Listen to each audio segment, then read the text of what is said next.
Backstory: I am always traveling for work. I would be sent on assignments for weeks and usually to cool places. My job pays for hotel, my airfare, and $50 food voucher for the day. 2 years ago, I was sent to San Francisco for 6 weeks and 2 weeks in Ducking, Hawaii. I was so excited. I asked two of my cousins and my sister if they wanted to join me on my work trip. Everyone just pays for their airfare and activities. My family and I went out for brunch on Sunday morning and began to ask them who would like to join me. My sister was unable to go because she was taking a summer class. I asked my aunt if she would allow cousin 1 and cousin 2 to go. I began to tell them it's a great opportunity because San Francisco and Honolulu is super expensive, and saving on hotel room would help with the burden. Hotel room rates for these two cities goes for $150 to $350 a day. My job placed me in a good hotel room with a beach view in Honolulu. One night stay was $350. I was there for 2 weeks. I was saving them about $4,900 just in hotel room costs in Honolulu. The hotel room in San Francisco cost $250 a day, and I was in San Francisco for 2 weeks. Conversation: me, CB mom, cousin 1 and cousin 2. Both cousins are over 21. I have a great opportunity for cousin 1 and cousin 2. I am in San Francisco for 6 weeks and 2 weeks in Hawaii. My job is paying for the hotel room, so the only thing my cousins have to worry about is airfare and personal activities. CB aunt: That's so cool. I will buy the tickets tonight, and I will let you know how much the airfare was so you can pay me back. Me: I was a tad confused, so I explained to my aunt that my cousins will have to pay for their own airfare and personal activities. They don't have to pay for hotel room.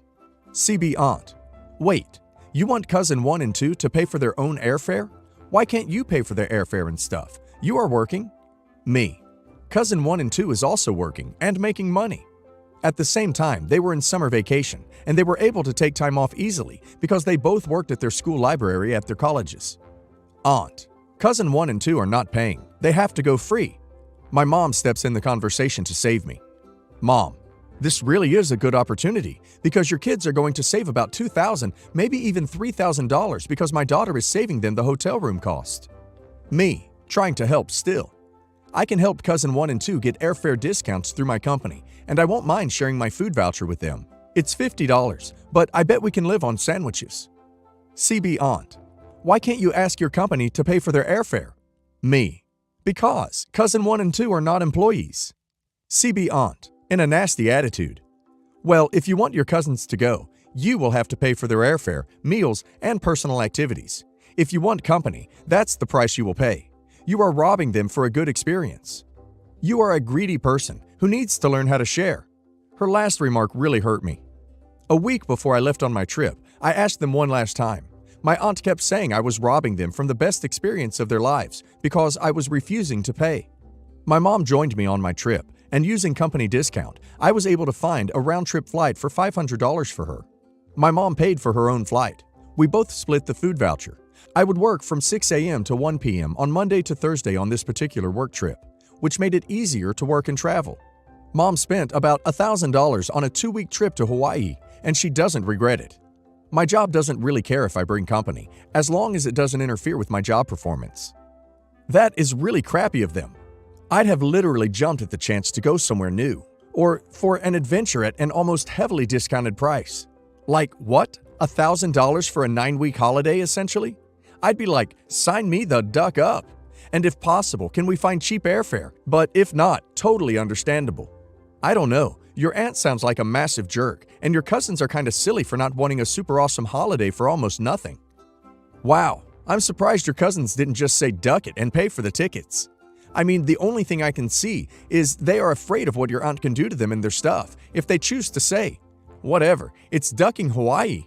Some family thought since I was in the US and graduated EE, I am rich. So I need to buy them family car and TV. I stopped that quick.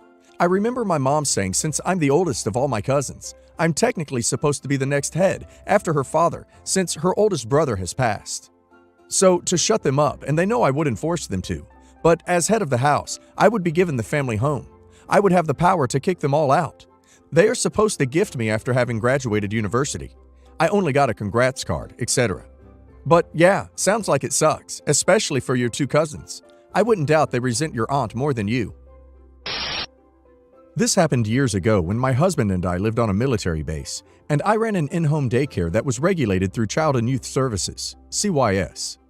We had one child of our own, and it was a remote base, so jobs were scarce, so I figured this was a good option for me to work and be able to also stay home with our kiddo.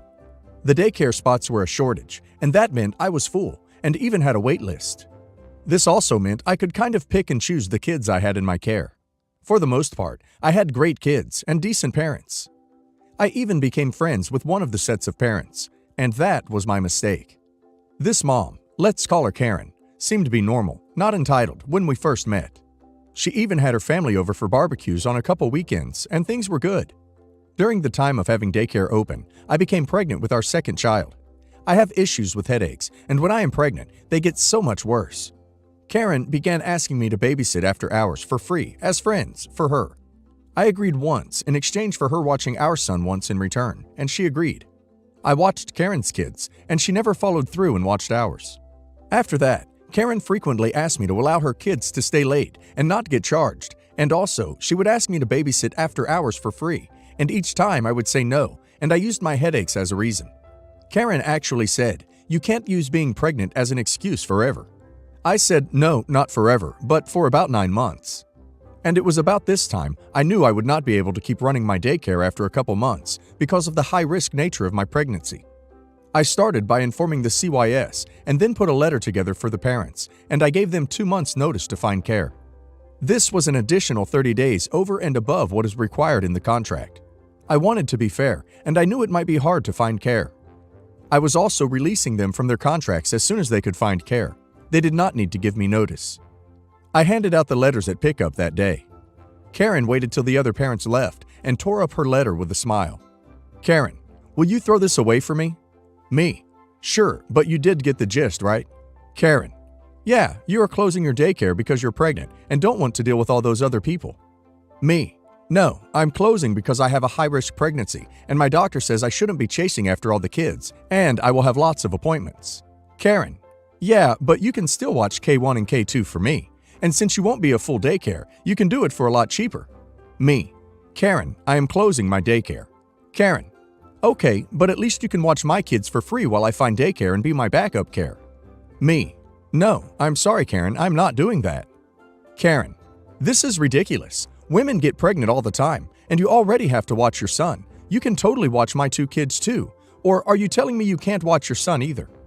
Me: "I'm not going into this. I think it's time for you to find a new provider."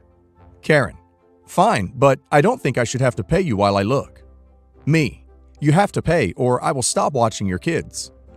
Karen left with her kids. She kept bringing her kids, and when it was time for her payment, all of a sudden, her husband came to get the kids and drop them off, and said Karen will be bringing the payment. This went on for 2 days, and then I told him that if I wasn't paid, I would not accept the kids into care, and they would still owe me for the past due. Karen showed up on the 3rd day and wrote a check. This was normal, but it bounced, and that was not. I then contacted CYS and let them know per the contract. I gave them an invoice for the $25 non-sufficient funds fee and a 48-hour notice to pay in full in cash. Karen's husband showed up and paid, but he said Karen was going to be upset because she did not want to pay. I guess she felt I should be watching their kids for free since I was closing my daycare. I talked to her husband and said I feel it's best he find new care as soon as possible, and that until he does, I would need to be paid in advance for the care. I had the kids for 2 more weeks. A way funny later event that happened. After I gave birth to our daughter, this had to be about a year and a couple months after closing the daycare, Karen called me. She wanted me to babysit her kids overnight so they could go to Las Vegas to a military ball. Oh, did I mention she wanted me to do this for free? I said no. How did she not get the hint with you telling her no all the time? No idea. I think she really believed if she kept asking, I would say yes. Plus, you know, I can't use the excuse of being pregnant forever. I'm the single friend, and there was a period of time where a couple would ask me to babysit, and they'd come home later and later and not call.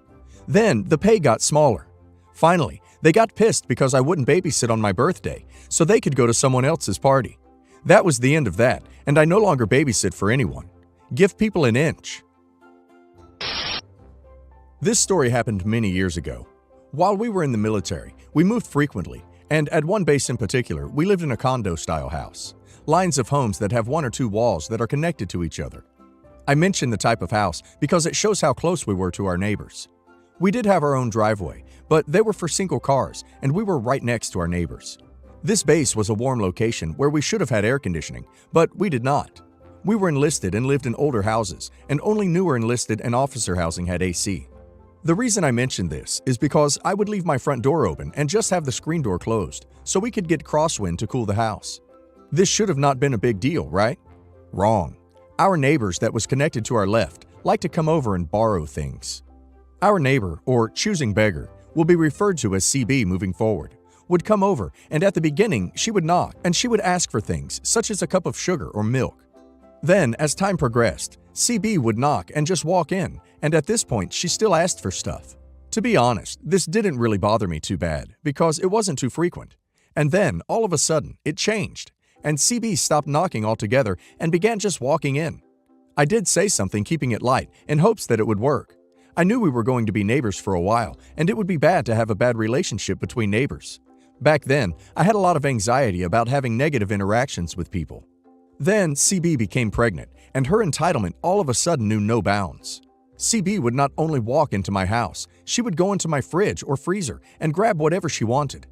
This one time, I was making dinner, and she walked over, smelled it, grabbed a plate, and served herself.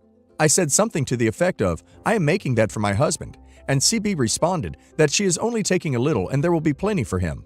That was it. I was mad. After that, I tried locking my screen door, but the cheap lock wouldn't hold. CB was able to pull the door open and eventually snap the lock off.